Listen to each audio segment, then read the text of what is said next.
My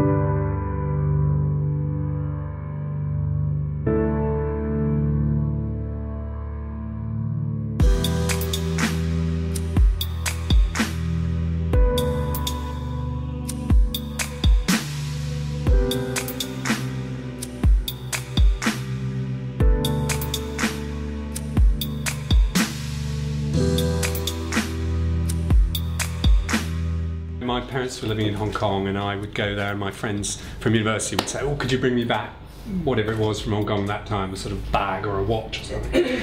and I think, in terms, I mean, my contemporaries at university all went and got jobs and went for interviews and things like that, and I didn't, and I think I was completely sure that I was just going to do my own thing.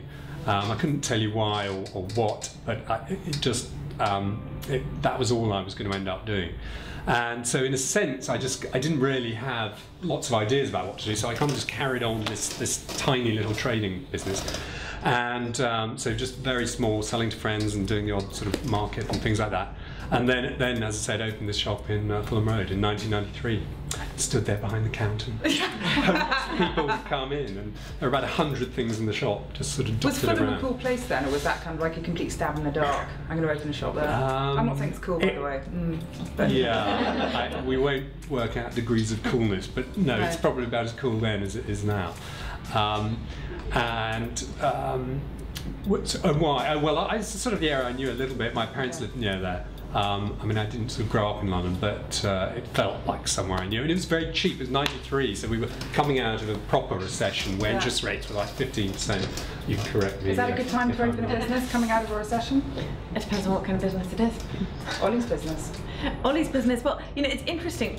When we launched our business coming into the beginnings of a recession as well, we launched in 1999, and I know an awful lot of businesses who launched at about the same time that we launched MoneyWeek, particularly small financial businesses, and I'm always amazed because we're all coming up to our 15th anniversary now. Ours is in 2 weeks. And I'm getting, thanks very much. Yeah. And I've started to get invitations from other people who launched in 1999 inviting me to their 15th anniversary. So clearly, you know, this was 1999. In 2000 looked like the worst possible time to launch a business, you know, expensive time to launch it, everything was ludicrously overpriced, it seemed a bit nuts. In 2000 it just felt awful, sort of mildly embarrassing.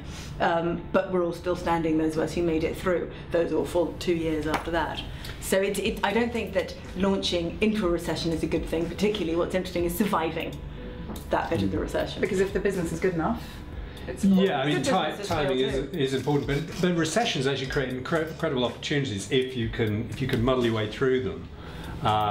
We grew quite dramatically from 2008 onwards because we survived just that real crunch time in sort of October 2008 when Lehman's went bust.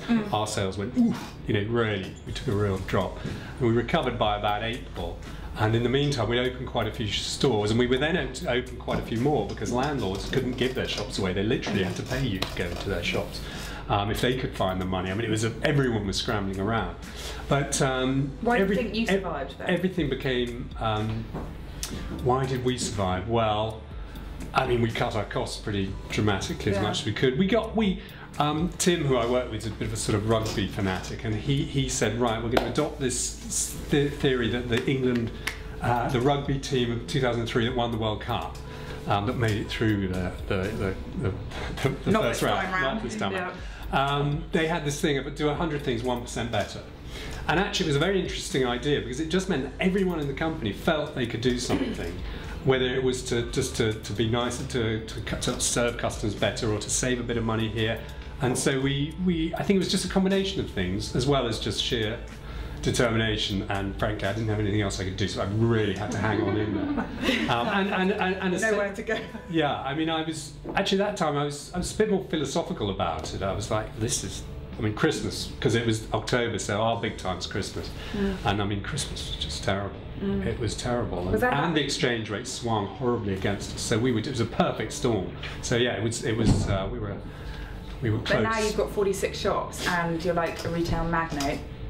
And I kind of bow down to Ollie slightly, well, quite a lot actually, because I think 46 shops, they've never taken investment, they've done it on their own, and I don't actually think you hear many stories like that. So as somebody who spends their life begging my investor, this one's going to be the one. You know, it's amazing because we are in such a horrible industry. So you've done something right. If your wife was here, I'd say it was her, but she's not here. So yeah, I don't know. I mean, I can be a bit hard on myself. I mean, I had no idea what I was doing at the beginning, and it was really. I mean, it was very tough. You know, at the beginning, I had quite a good 10 years of like, oh, this is really hard. I don't know what I'm doing, but I'm going to keep going. Yeah. And sort of. I think now, kind of, as I sort of talked earlier about reverse engineering, I think I kind of now, in the last sort of 5 years, got the business that I kind of didn't know I wanted, but really did, which is, it's based on design. We design more or less everything. So we've got exclusivity, and we can really express ourselves, do the kind of things we want to, and we're increasingly doing that and getting better at it. So it doesn't do much to encourage budding entrepreneurs to tell them that they need to write a business plan, does it? Because it sounds like you never had one. No, well, that's a bit of a mixed message. Because you're absolutely right. I had no idea what I was doing, but I would really encourage people to really take that time. And everyone was telling me at the time, and all the advice then is no different than it is now, which is, you know, find your USP. What's your strategy? Where's your money coming from? What's your marketing? How big's the market? All those things. Nothing's changed. Yeah. And there's social media and the internet's changed things to a degree. It's made it arguably easier. So come on, let's have that discussion, because it's what everybody wants to know. Everybody's always asking. And I know even Sarah here, you were asking a minute ago, how online affects bricks and mortar. You know, so I mean, what happens to the shops? How online is affecting it? Affecting the world. Nobody's going to speak. Well, I would just from the point of view of our business, we about 8 years ago, my publisher said to me, Merryn, you've got to get ready for the day when you won't have a print magazine anymore. It's not going to happen. We're going to move completely online. No one's going to buy this paper crap. Since when our paper subscription has gone up and up and up and up and up, and back then we had about 25,000 subscribers. Now we have more like 60,000. So you know, he was completely wrong. We have a new business, a whole another area of our business which is online, and we have a lot of online subscribers as well. But the majority of our online subscribers also take the print magazine, even though it costs them more money. Because, and I don't know how this is going to play out in your businesses, but in ours, people want to feel a physical product. They want something they can take with them, stick in their bag. They want something they can read, and they feel more of a connection with me and with our other writers if they're holding me and they can see my picture. Is that right across that industry? I don't get it. It's not right across the industry. So it must be something specific about. It's because she's so hot. No, it's because it's personal. It's because it's personal. It's not the same with a newspaper that doesn't have a single figurehead. It's not the same with a brand that isn't aligned to people's personal feelings. I mean, one of the reasons that we got through 2008 so well was because, I mean, this was our huge growth phase, was 2008, 2009. We came into that a failing magazine, and 2007, 2008, well, it destroyed a lot of people, totally saved us, because we've been saying in the run-up to an increasingly not listening audience, this is going to happen, it's going to be awful, it's going to be a nightmare. When it happened, people turned to us and said, well, now what? Help us through this. And instead of saying it's going to be okay, we could say it's going to be a total nightmare. And we had a different interpretation to the interpretation other people had, and people came to trust our brand on a very personal level, a very one-to-one level. And I think there's something in that makes a difference, that makes them want to continue to touch us, feel us, hold us. It's also, we have a slightly older demographic. Yeah. You know, so a lot of our readers are, you know, sort of 50 up. Where does your online shop sit in your, you know, as towards your best-selling and your not best-selling shop? It's our top shop. Is it? Yeah, but it's fairly modest. It's probably less than 10% of our business, and that's probably not a million miles off someone of our type. Yeah. So quite historically, bricks and mortar haven't sort of gone. We don't have a catalogue, for example, so we're not mail order. Someone like White Stuff, you probably know White Stuff. They've been doing mail order for quite a long time, and I just think online it's probably 25% of their business. Okay, and this is my final question for Merryn, just because it would seem unfair to any point not ask her a question relating to property, because we all know it's her favourite thing. So with property prices rising in London and mortgages and rents, how's that affecting the high street?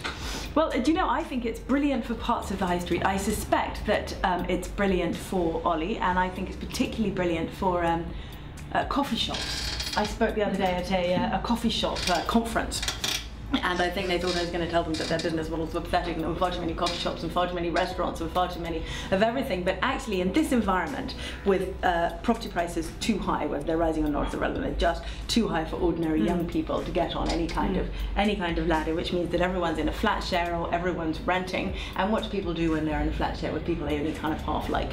They go out for breakfast, they go out for lunch, they go out for supper, they buy everything out of the house, they even work out of the house. So anywhere that is effectively a living room for people who are slightly disenfranchised from the property market is a great little business.